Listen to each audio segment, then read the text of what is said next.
Hi guys, welcome back to my channel, and today, as you can tell by the title, we are going to be doing a little bit of a deep dive into D-16 from the 2024 animated movie Transformers 1. So D-16 later becomes Megatron, who is the main antagonist usually throughout the entire Transformers franchise and in multiple of the continuities. And I'm going to be talking about today why I think that D-16 was really the perfectly written and fleshed out character, quite possibly, in my opinion, in all of the Transformers universes or continuities. I watched Transformers 1 4 times in cinemas, and every time I watched the movie, D-16 and especially Brian Tyree Henry's portrayal of him was just incredible. It was definitely a fresh take. I remember before, when I was watching the trailer for this movie, I wasn't so convinced. I know a lot of other Transformers fans weren't as convinced as well for his acting and his portrayal of D-16 later to be Megatron.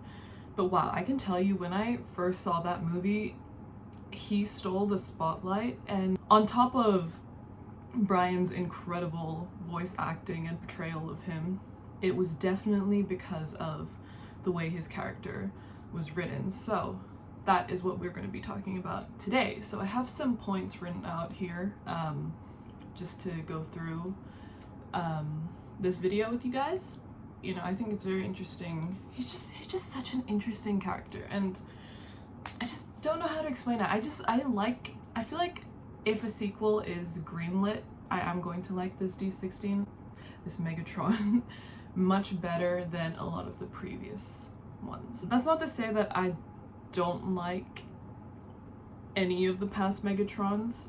I love Bayverse Megatron. Prime Megatron has a special place in my heart, but I don't know, maybe it could be because we know his backstory this time. He's just very, like, you can kind of understand him and connect to him, and we'll get to that in a bit. So to start off, I just kind of want to go over kind of a general criteria of what makes a good character, you know, whether it's in movies, TVs, books. The five most main, like, things that I found were that determine a good character is that the character is interesting, three-dimensional, realistic, believable, and relatable.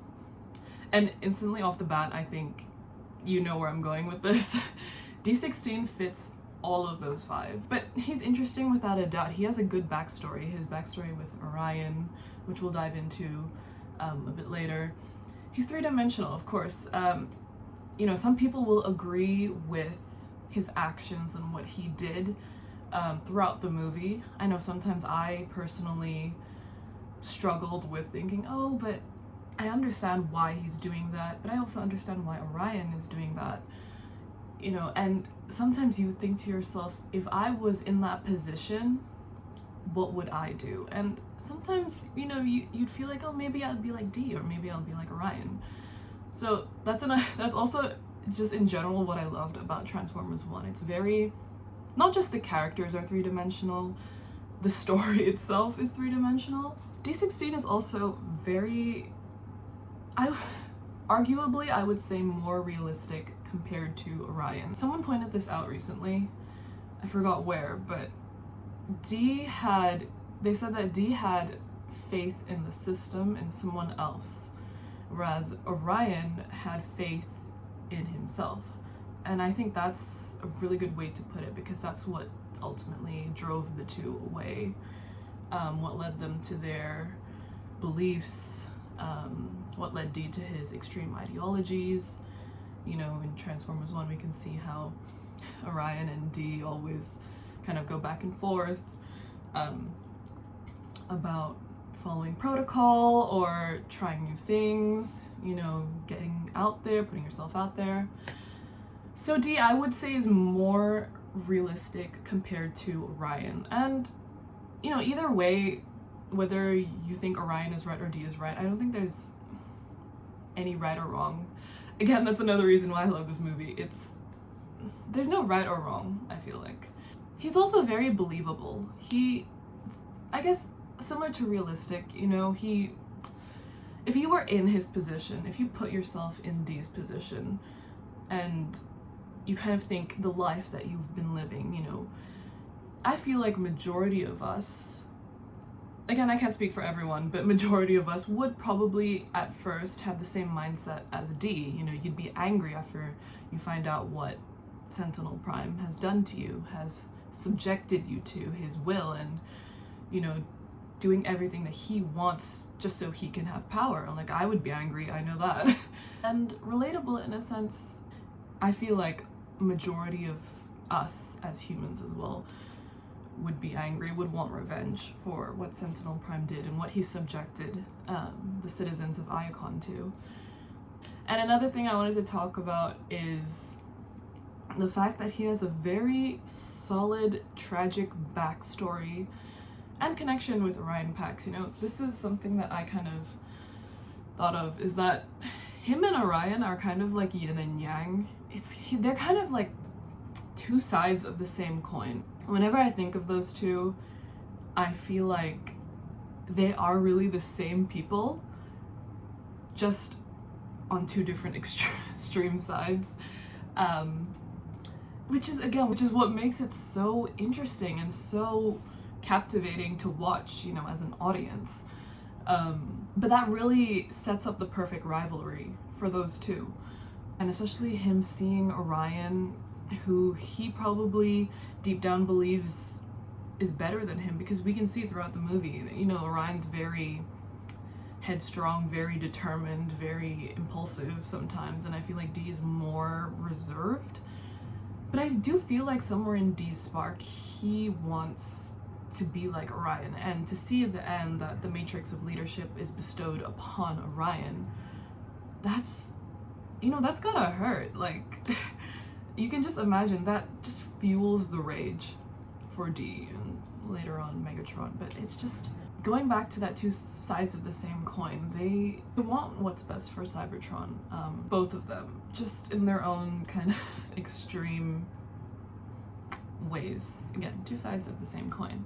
And another thing I wanted to touch on is that he is really not a typical villain, in the sense that he's not pure evil. I feel like this Megatron, compared to the ones in the previous Transformers universes, will be more fleshed out, nuanced. You know, he's not going to be pure evil in that sense. I do believe he just honestly wants what's best for Cybertron, and to see that kind of being taken away from him, in the sense that Orion gets the matrix of leadership and he doesn't, thinks he has to work for it. And that is just what makes it like even more sad. I like the direction they're taking this Megatron, especially if later on, if they do Greenlight sequels, show kind of that three-dimensional personality that he has, if he still has one. Again, I don't know what they're gonna do for the sequel, but I would love to see them showing Megatron probably having some guilt still for what he did to Orion, maybe regretting his actions, maybe even thinking like, oh, maybe if I just followed protocol and never followed Orion in the Icon 5000, none of this would have happened. Also, I can't speak from maybe like a few of the Transformers universes, just because I haven't watched some of them, save like Bayverse, G1, TFP. But really, I feel like those Megatrons are just pure evil. Maybe some of them do have some nuance to them, do have some three-dimensional aspects, but this one, I don't know, just hits different. Another thing I really wanted to point out is that this Megatron, d-16, whatever you want to call it, he really believes he's the hero of his own story. And, you know, this is up for debate for other people, but I feel like what makes a good villain as well is that they believe they're in the right. They believe they have the experience, the ability, the skill to come out on top. They believe that what they're doing is the right thing because everything else that's happened in the past hasn't worked out. You know, I feel like he is convinced that he's the good guy, and again, depending on where you stand, you could see him as the good guy. And sometimes I do feel like, I wouldn't say he's a good guy, of course, because killing innocents and what the Decepticons do isn't not good guy behavior at all, but you can understand him. And you can see that when everything's taken away from you, when it's stripped off, you're bound to go insane. You're bound to descend into madness. And I love how they explored that in Transformers 1. And if later on in the future they explore that further, you know, that's just going to make me love this character even more. And I actually thought this video was going to be a bit longer, but I feel like it all just really comes down to the point that why I feel like D really is a great character.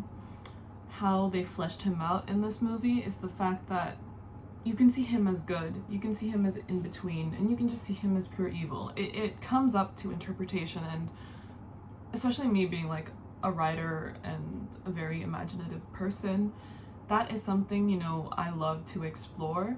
But I feel like just with general audience as well, you don't know where the line between good and evil is with D. And you're conflicted because you see that, oh, you see his past and what's happened to him and how everything that he had was taken away from him. And if you put yourself in his shoes, it's difficult to say that, oh, I wouldn't be like that, I would still be good, because I feel like for most of us deep down you would know that you would have some sort of anger and hatred towards who wronged you. And that's how, again, he's very relatable, and I think that he is very human in a way, or you could say Cybertronian. But I really enjoyed that movie. I absolutely loved where they're taking it. See, even when I talk about it, I can't begin to describe how amazing it was, just how perfectly thought out this movie was, each of the characters. It just deserves a sequel. And I was going to go into kind of my thoughts and expectations for a possible sequel, but again, I really don't know. Maybe I'll make another video on it, because I would like to see D in the future still having his three-dimensional kind of personality and self, but at the same time I feel like as the war goes on, he just descends even more into madness, and D just effectively disappears when he's Megatron. So I don't know, again, that could be another video, but that's pretty much all for today. And let me know in the comments what other Transformers videos or analysis or talks you'd like me to do. Thank you everyone, and have a good day.